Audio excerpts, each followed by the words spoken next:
Hello friends, मैं राजेश व्यास आज आपको परिमाप एवं क्षेत्रफल से संबंधित कुछ क्वेश्चन सॉल्व करवा रहा हूं और समझाने जा रहा हूं।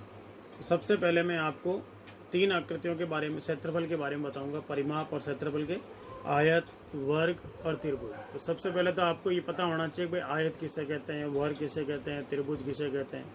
तो आयत का मतलब होता है जिसकी आमने सामने की भुजाएं लंबाई में समान हो, वह आयत कहलाता है। तो आयत की आमने सामने की भुजाएं समान होगी तो वो क्या कहलाएगा? आयत। दूसरा आता है वर्ग। तो ऐसी आकृति जिसकी चारों भुजाएं लंबाई में समान हो तो वो क्या कहलाता है? वर्ग। और तीसरा आता है त्रिभुज। त्रिभुज का मतलब होता है ऐसी आकृति तीन भुजाओं से घिरी हुई बंद आकृति होती है, उसको क्या कहते हैं? त्रिभुज कहते हैं। त्रिभुज, ये सभी आकृतियों के बारे में आप पिछली कक्षाओं में पढ़ चुके हैं। अब इन आकृतियों का परिमाप क्या होता है, क्षेत्रफल क्या होता है, उसके बारे में हम आज यहाँ पे अध्ययन करेंगे। तो सबसे पहले आपको परिमाप के बारे में पता होना चाहिए। परिमाप क्या होता है? किसी भी चीज का परिमाप ज्ञात करना है तो उसका मतलब हमें परिमाप क्या होता है वो परिमाप ज्ञात करना है।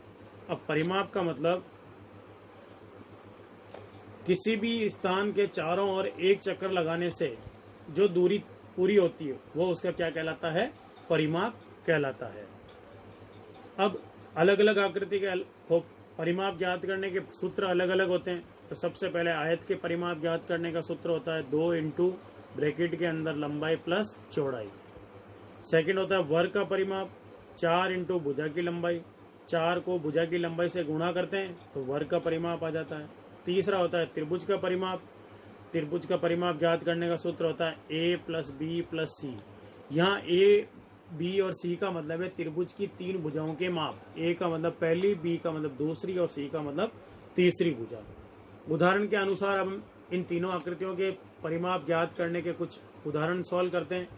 जैसे आपको एक उदाहरण दिया गया, चित्र बताया गया आयत का, जिसकी लंबाई है 5 सेंटीमीटर और चौड़ाई है 4 सेंटीमीटर। तो लंबाई 5 और चौड़ाई हो गई आपके 4 सेंटीमीटर। इसका परिमाप ज्ञात करना है तो सबसे पहले तो आयत के परिमाप का फॉर्मूला लगाना है 2 इंटू लंबाई प्लस चौड़ाई।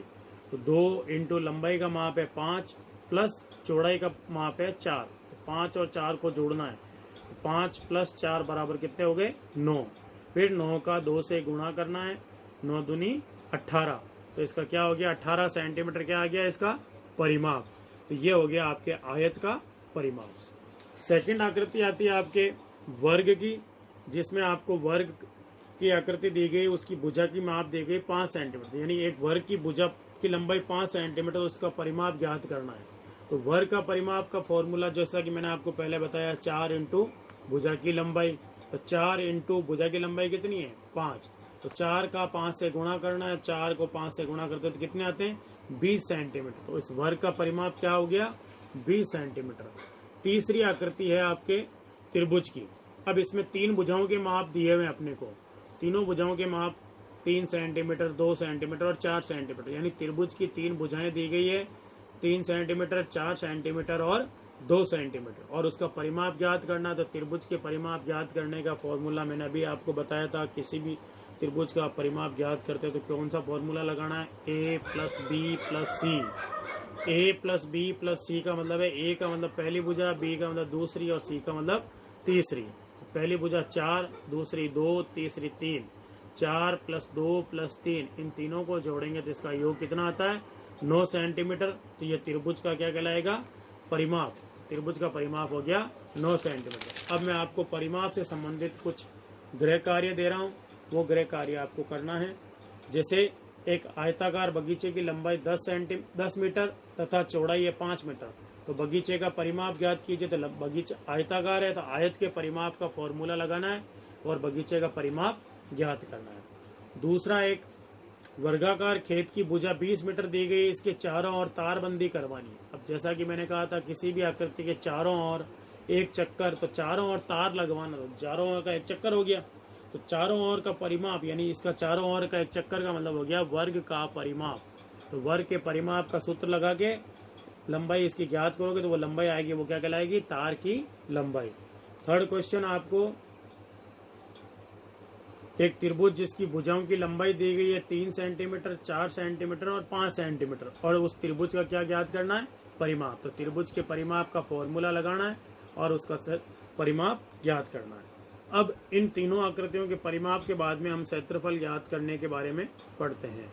तो किसी भी आकृति का या किसी का क्षेत्रफल ज्ञात करना, उसका मतलब होता है जिस वस्तु द्वारा घेरा गया स्थान उस वस्तु का क्षेत्रफल कहलाता है। कोई भी वस्तु जितना स्थान घेरती है वो उसका क्षेत्रफल कहलाता है। जैसे हम अपनी किसी पुस्तक को रखते हैं जगह पे, तो उस पुस्तक द्वारा घेरा गया स्थान या उसके द्वारा कितना कवर किया है स्थान, वो सारा उसका क्षेत्रफल कहलाता है। जैसे एक टेबल को हम किसी स्थान पर रखते हैं, उस टेबल के द्वारा जितने स्थान को घेरा जाता है वो उस टेबल का क्षेत्रफल कहलाता है। इसी प्रकार से आयत का, वर्ग का, त्रिभुज का क्षेत्रफल ज्ञात करना है तो उसके कुछ सूत्र होते हैं। उन सूत्र के अनुसार आयत, वर्ग और त्रिभुज के क्षेत्रफल ज्ञात किए जाते हैं। तो आयत का क्षेत्रफल होता है लंबाई इंटू चौड़ाई। लंबाई को चौड़ाई से गुणा करते हैं तो आयत का क्षेत्रफल आता है।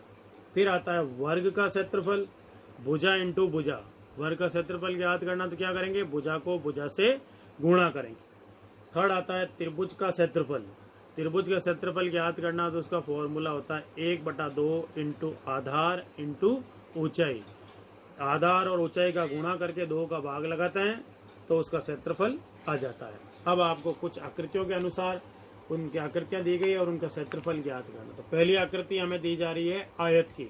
इसकी लंबाई है 5 और चौड़ाई है 3। आयत की लंबाई हो गई 5, चौड़ाई हो गई 3। तो आयत के परिमाप ज्ञात करने का सूत्र क्या होता है? लंबाई इंटू चौड़ाई। तो लंबाई 5 सेंटीमीटर इंटू चौड़ाई है 3 सेंटीमीटर। तो 5 सेंटीमीटर और 3 सेंटीमीटर को गुणा करेंगे तो कितना उत्तर आएगा? 15 सेंटीमीटर स्क्वायर। उसकी घात 2 हो जाएगी। सेंटीमीटर 2 बार आया तो इसलिए सेमी स्क्वायर या वर्ग सेमी। दूसरी आकृति जैसे वर्ग की है तो वर्ग का परिमाप क्षेत्रफल ज्ञात करना है। वर्ग की भुजा दी गई है 4 सेंटीमीटर, तो उसके वर्ग का क्षेत्रफल ज्ञात करने का फॉर्मूला भुजा इंटू भुजा। तो 4 सेंटीमीटर इंटू 4 सेंटीमीटर। तो 4 सेंटीमीटर को 4 सेंटीमीटर से गुणा करते हैं तो उसका आंसर होता है 16 सेमी स्क्वायर। अब तीसरा आता है त्रिभुज। त्रिभुज का क्षेत्रफल ज्ञात करना है। तो त्रिभुज का चित्र दिया हुआ है। इसका आधार है 5 सेंटीमीटर और ऊंचाई है 4 सेंटीमीटर। अगर किसी भी आकृति में लंबवत जो लाइन होती है वो उसकी ऊंचाई कहलाती है। तो त्रिभुज की ये जो लाइन खींची गई 4 सेंटीमीटर की, वो लंबवत दूरी है। ये लंबवत दूरी इसकी क्या कहलाएगी? ऊंचाई कहलाएगी। तो त्रिभुज का आधार हो गया 5 सेंटीमीटर, त्रिभुज की ऊंचाई हो गई 4 सेंटीमीटर। अब क्षेत्रफल ज्ञात करना, जिसका फॉर्मूला होगा 1/2 इंटू आधार इंटू ऊंचाई। तो फॉर्मूले के अकॉर्डिंग 1/2 इंटू आधार है 5 इंटू ऊंचाई, ऊंचाई है 4। 4 के अंदर 2 का भाग लगाते हैं तो 2 बार जाता है। अब 5 और 2 ऊपर रह गए तो 5 का 2 से गुणा किया तो कितने आ गए? 10 सेंटीमीटर स्क्वायर। अब हमें इसके कुछ उदाहरण के तौर पे आपको कुछ क्वेश्चन सॉल्व करने हैं। तो कुछ आपको आकृतियां दी गई है, उन आकृतियों के क्षेत्रफल ज्ञात करने हैं। तो पहला आकृति आपको आयत का आकृति दिया हुआ है जिसकी लंबाई है 6 सेंटीमीटर और चौड़ाई है इसकी 3 सेंटीमीटर। तो आयत के क्षेत्रफल ज्ञात करने का फॉर्मूला लगाना है और उस फॉर्मूले के आधार पर आपको इस आयत का क्षेत्रफल ज्ञात करना है। दूसरी आकृति है आपके वर्ग की, जिसकी भुजा की लंबाई दी हुई है 5 सेंटीमीटर। तो वर्ग के क्षेत्रफल का फॉर्मूला लगाना है और उसका क्षेत्रफल ज्ञात करना है। थर्ड आकृति आपके त्रिभुज की है। त्रिभुज का आधार दिया हुआ है 6 सेंटीमीटर और ऊंचाई उसकी 3 सेंटीमीटर। जो लंबवत दूरी होती है वो उसकी ऊंचाई कहलाती है। तो त्रिभुज के क्षेत्रफल का सूत्र लगा के उसका क्षेत्रफल ज्ञात करना है। Thank you. आपको समझ में आया होगा। अच्छी तरह से क्वेश्चन सॉल्व करना है और उसके बाद इसका रिवाइज करना है।